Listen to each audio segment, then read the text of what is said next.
Panel about the history of the tiny transformers, from Micromasters to Minicons to BotBots. I'm Michael, aka Soundjack, and since most of you probably don't know who I am, how's about we start this off with a brief personal introduction to show that I am, quote-unquote, qualified to be hosting this panel. I first got into Transformers with a Cybertron cartoon and have followed the franchise since. I have my own YouTube channel where I review Transformers, though most of my viewing audience watches for my BotBots related content. Which is absolutely fine by me, because I love the BotBots. And the Minicons too. Might explain why I'm doing this panel, huh? During this panel, I'm going to define what I mean by a tiny transformer, explaining the similarities between the three groups, and then explain their differences from each other. After that, I'll give my opinion on what are the best qualities from all three groups, and see how they can be applied to future generations of tiny transformers. And with all that said, let's get started. The first thing that a tiny transformer is a transformer that is tiny. Wow, great use of words there, Michael. The Micromasters, Minicons, and BotBots are smaller than the other transformers, averaging around 2 inches in height. Their small size also leads to some other traits: simple conversions, limited articulation, relatively inexpensive. But this description alone would include so many other types of transformers. Scout class figures, Legends of Cybertron, the Cyberverse line, no, not that one, the first one, and more. So is there some definition or terminology from some official source that could help us clarify things? Why, in fact, there is. At BotCon 2002, Hasbro discussed the at the time new Armada toy line and used the term microplay in reference to the Minicons. Microplay is what Hasbro used to define the intended play pattern of the Minicons. A play pattern being how the kids should use this toy. Unfortunately, Hasbro didn't expand upon what they exactly meant by microplay, but by analyzing it and comparing it to the Minicons, we should be able to figure it out. Small size is important as micro is involved, so microplay would require some things being smaller than others then, right? If that's the case, then microplay would involve the micro things interacting with larger figures or sets. Beyond being bite-sized bots, all three groups that we are looking at today do involve interaction with some larger items, such as the Micromaster bases, or basically every non-Minicon from Armada. The BotBots aren't physically designed to interact with anything else. No 5mm posts or the like on them, though many fans, and even official Hasbro stop-motion videos, often use them as props, so I think they get a pass. This solidly disqualifies all Scout Legends of Cybertron-esque figures, as they lack the microplay pattern and are either just shorter than others, or are all equally short. But the Thrilling 30 Legends class figures that could interact with the concurrently released Titan Metroplex, as well as the old Cyberverse toy line, are also a part of the microplay pattern. So why have I excluded them from this panel? Well, to me, the Micromasters, Minicons, and BotBots have something else that separates them a bit further from these other microplay examples. Something that makes me specifically enjoy collecting them more. The fact there are just so freaking many of them, with the absolute vast majority being brand new, original characters designed specifically for these lines. Now, having a massive menagerie of mini machines certainly makes sense from a marketing perspective. Each individual toy is cheaper to produce than larger figures, so Hasbro can produce many more toys in this size, and because there are so many, the marketing encourages fans to collect them all, like Pokemon or trading cards. But if there are so many original characters introduced all at once, how am I supposed to remember them all? Well, I'm glad you asked, hypothetical audience member, and the answer is, they have clicks. Most of the tiny transformers are gathered into some type of group or unit. The Micromasters have their patrols, the Minicons have their teams, the BotBots have their, troops, squads, shocks? The fictional stores that they belong to, you know what I mean. Having them in designated groups may not necessarily help you remember their specific personalities or who is who, but since you know that they belong to X group, that still tells you something about them. Just by looking at the team names, the Micromaster Off-Road Patrol likely work well in rugged terrain and might prefer being by themselves. The race minicon team could be obsessed with racing, and the swag stylers seem like they're into fashion. And by looking at some of the bios for the individual teammates, you can see that these assumptions are pretty accurate. Even though most of the individual bots only have the unit grouping to make them unique, some of them just stand out on their own. Whether that be a memorable fictional portrayal, a unique design, a weird quirk, or something about them relates to you personally. Honestly, that's why I like these little lads as much as I do. Each one has their own interesting traits that can appeal to someone. Just like Pokemon, despite there being nearly 900 of them now, every Pokemon is somebody's favorite. Unless you're Simisear. No one likes Simisear. So now that we've finally deciphered what a Tiny Transformer really is, let's talk about what each of the Tiny Transformers groups brings to the table. First up, the Micromasters. First released in 1989 as part of the final 2 years of the original Transformers toy line, they were produced after Hasbro noticed the popularity of the mini toy vehicles from Galoob Micro Machines. The first year of the Micromasters included 4 bot patrols whose members all shared a theme, as well as some Micromaster sets that included a Micromaster and a piece of hardware that could convert between modes.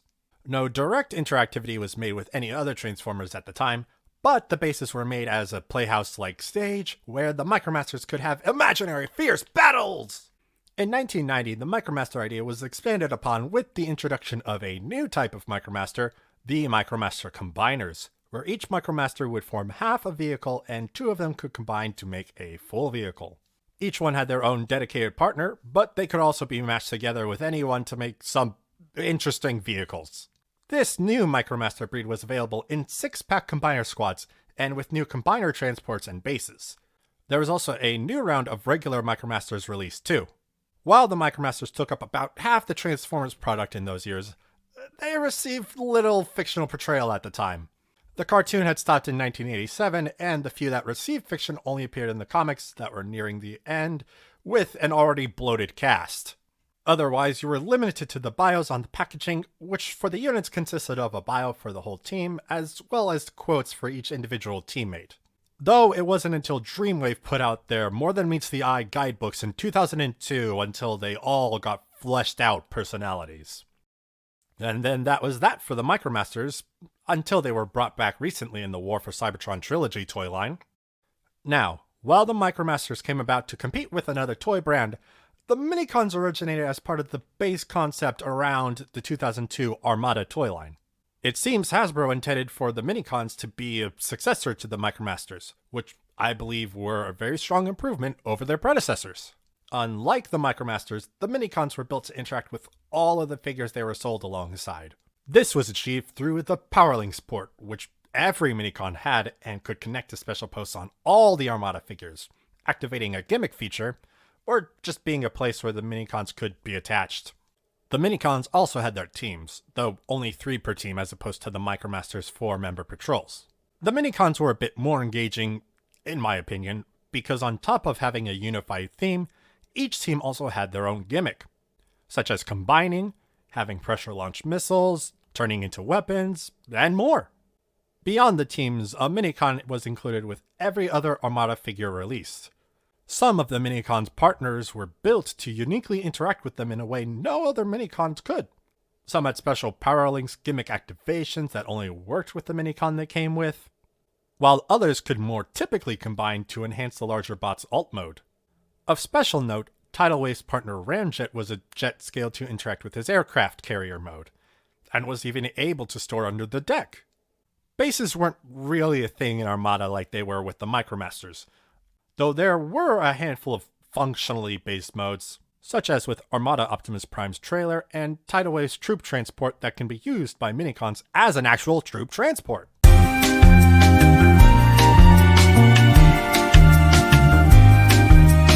Design-wise, I do think that the Minicons were overall better than the Micromasters. They had a greater variety of conversions compared to the Micromasters that mostly were flip out legs, reveal head, pull out arms, done. For example, the Minicon Bone Crusher splits in half, and then you rotate the one half 180 degrees to transform him between his 2 modes. That's amazing. You don't see that on any other Transformer, and I love it. The Minicons also had a greater range of alternate modes that, along with unique transformations, led to very unique robot modes. Bio-wise, the Minicon teams had very simple bios, only being 2 or 3 sentences long and having one quote for the entire team. Dreamwave did come through though, and published a guidebook for the Armada characters in 2004, just after the Armada cartoon finished airing in December of 2003. Though that's a lot better than some cartoons made to promote certain toy lines as of late. Combiner Siege! Sorry. Unlike Micromasters that had to wait a couple of decades to come back, Minicons stuck around even after Armada ended. They appeared in the rest of the Unicron trilogy, and new molds were released in Classics in 2006 and in 2010's Power Core Combiners, which saw different releases up through 2014.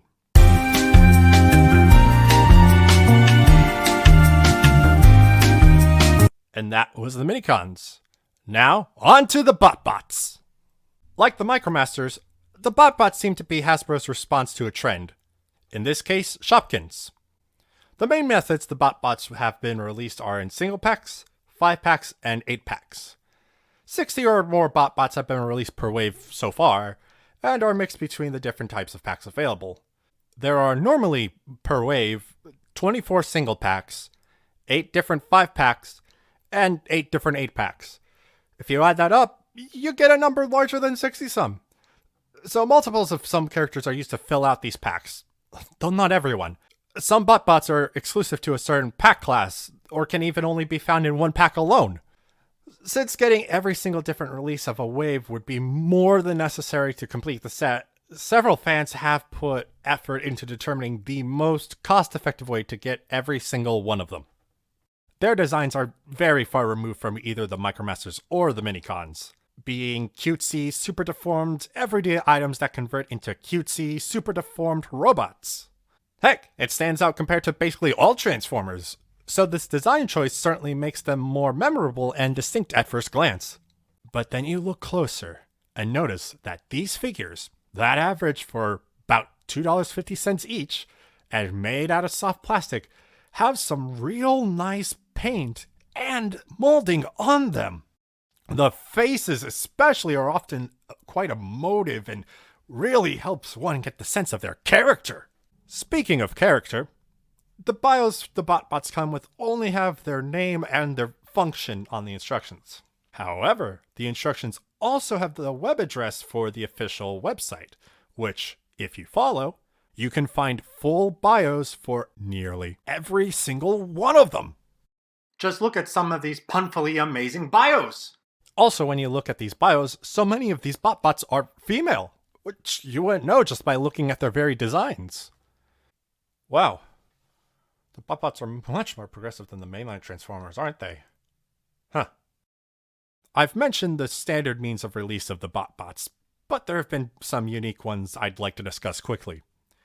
Series 4 introduced the special 10 packs that were branded as the Claw Machine or the Gumball Machine Surprise Unboxing. Though these packages are a bit of a weird shape and take up much more room than they necessarily need to, what's fun about them is that the BotBots they come with come in capsules like you would find in gacha machines. And you can interact with the packaging to remove them like you would from an actual Gumball machine. The Claw Machine ones just kind of roll out when you pull the release, but hey, it's fun seeing them all spill out. Well, that was disappointing. Come on, get out of there. Come on. There we go. Beyond that, the BotBots don't have much they are intended to interact with, but again, they make for perfect props. Okay, that's all the differences between the Micromasters, Minicons, and BotBots. So now, what do I think are the best traits of these tiny Transformers that I would like to see brought back for a future successor? Personally, from the Micromasters, I'd like to see more converting and or connecting bases, and maybe even the universal connections like the Micromaster combiners. For the Minicons, obviously their compatibility with larger figures and their more unique transformations would be ideal to see again. I would emphasize the gimmick activation and some of the team gimmicks, But features like lights and pressure launch missiles have not been seen in mainline Transformers for so long, I doubt it'd come back specifically for tiny Transformers, unfortunately. From the BotBots, more unique alt modes would be great to see more of. Honestly, even more household items would be great. And as well as their extremely expressive faces. So then, my ideal Tiny Transformer successor would have a unique connection port system designed to connect with each other and larger bots, a large range of bases that could build towns for them to interact with, and feature more unusual alternate modes that convert into more interesting robots that have expressive faces that give you an insight into their personality. These are the traits that stand out to me the most, and I think would provide the next Tiny Transformers with a wide range of interactivity and very strong eye-catching designs. Honestly, though, what we've gotten recently has been very close to being great. Reportedly, the War for Cybertron trilogy Micromasters would have also included Minicon ports, but they were cut. And I would have loved that. And maybe we would have gotten the Star Saber team repaint that was right there! Also, if the BotBots do keep going, I would love it if they would sell mall stores that could be interconnected in whatever way you want to build up a mall like the one they used to display the BotBots at Toy Fair in 2019. That would be my dream! And that's all I have to say about the Tiny Transformers. I hope you enjoyed this panel. What are your favorite Tiny Transformers? Do you agree with me with my ideal Tiny Transformer idea? Feel free to reach out to me on Twitter, Instagram, and YouTube at SoundJack426.